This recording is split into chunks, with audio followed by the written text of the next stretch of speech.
leadership of General Batista thrived on corruption and bribery.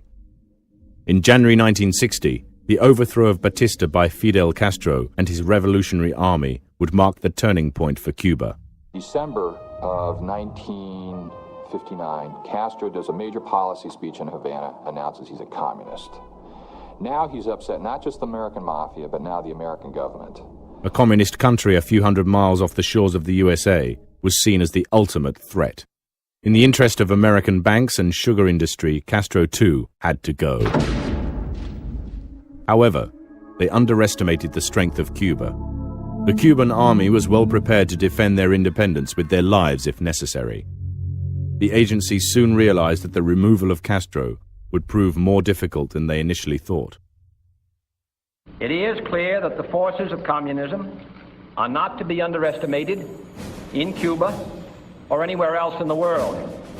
The advantages of a police state, its use of mass terror and arrest to prevent the spread of free dissent, cannot be overlooked.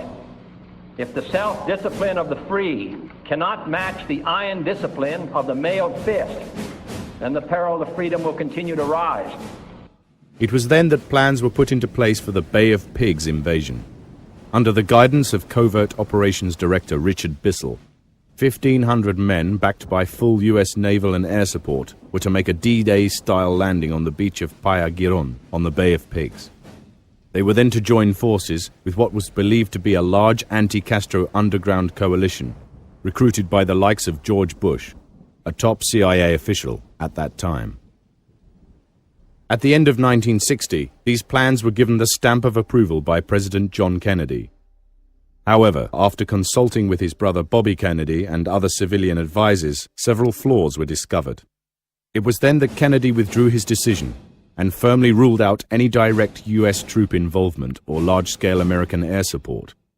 This order was ignored. Dulles assumed that the new young president would be unable to refuse any needed support in the heat of battle if things went wrong. During the night of April 15, 1961, CIA-piloted bombers destroyed Cuba's minuscule air force. At midnight 2 days later, troops invaded the Bay of Pigs only to run headlong into Castro's tanks. The troops were forced to dig in on the exposed beach and wait for the Navy and Air Force to arrive. It was then that Dulles made the call to Kennedy, insisting that he authorize planes and ships to bail out the stranded troops. Much to his surprise, the president flatly refused, leaving them to defend themselves. Gallant Cuban refugees must have known that they were chancing, determined as they were against heavy odds, to pursue their courageous attempts to regain their island's freedom. But Cuba is not an island unto itself, and our concern is not ended by mere expressions of non-intervention or regret. Although Kennedy accepted full responsibility for the fiasco, he felt betrayed and was determined to destroy the agency to prevent it happening again. Over the next few years, the CIA's intent on removing Castro designed several failed attempts on his life, including contaminating his cigars with LSD, a pill containing botulin toxins designed to make him ill, a seashell that would explode and kill him while he was scuba diving, contamination of his wetsuit with a fungus that would give him a deadly skin rash.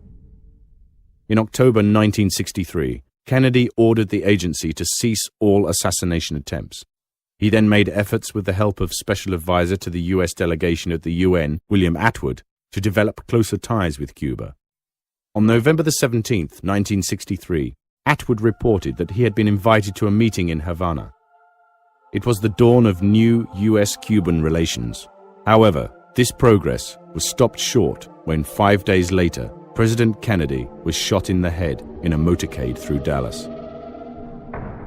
The CIA could now, without any revolutionary presidential interruptions, return to creating anti-communist propaganda and sabotage.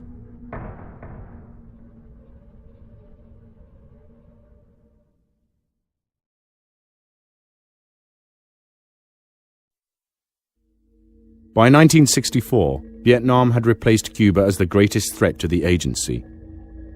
They were determined to make Vietnam their own personal war. It would be an opportunity to restore some honor to their damaged reputation. It also provided the perfect testbed for weapons that had waited in readiness throughout the Cold War. William Colby led the Phoenix program, the centerpiece of the efforts of the CIA in Vietnam. Colby realized that the Vietnamese War had two fronts: the conventional war that was being fought against the North Vietnamese army, and the sophisticated guerrilla war that was being carried out by the Viet Cong. Project Phoenix was designed to tackle the Viet Cong problem. Operatives would pay as much as $20,000 for a crucial name or piece of information. Suspected VC and VC sympathizers were to be assassinated by special hunter-killer teams. An estimated 20,000 suspected communist supporters were killed without trial as a result of this program. Among its other covert operations was the use of the supposed-to-be commercial airline Air America to ferry its own operatives, concealed weapons and drugs into Saigon.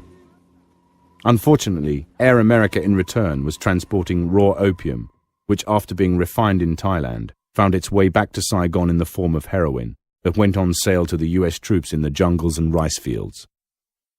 William Colby, like those before him, had made the vital mistake of underestimating the abilities of the enemy.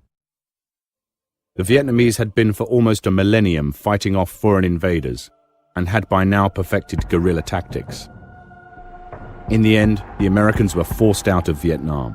The CIA had, however, emerged victorious. Vietnam was the paving ground for some of its most frightening theories and would set the tone for the company's actions in the years to come.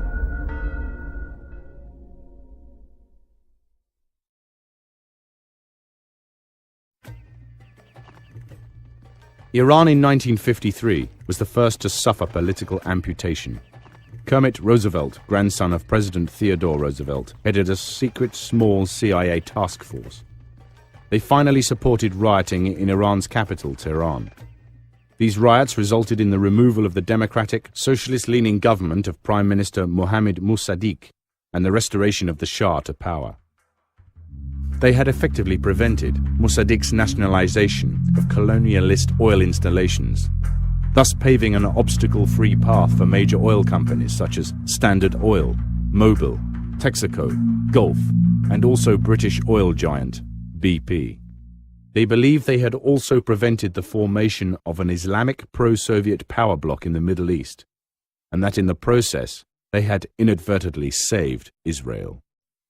In reality, they had created a catastrophe, and the rest of the world would have to literally pay the price.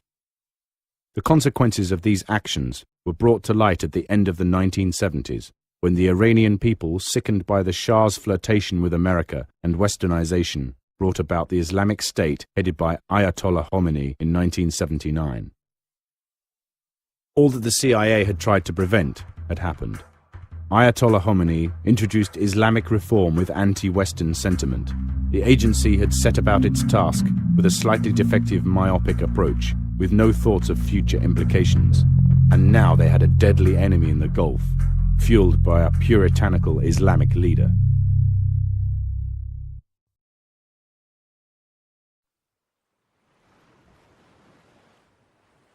Grenada was invaded by the US military in October 1983. America, in response to the assassination of Morris Bishop, had acted to restore stability by reinstating democracy. Morris Bishop's PRC party was a pan-socialist one with links to Russia, Cuba, and China.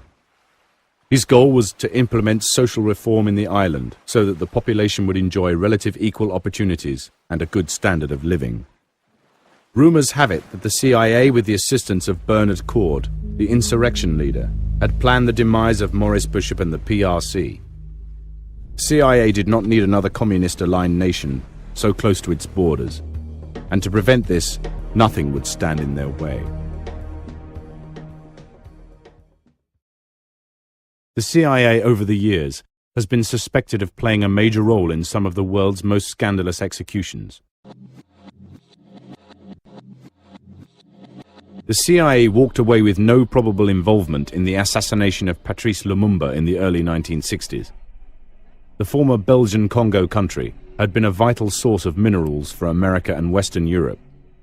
When the Belgians pulled out of their African colony, they left instability and chaos behind.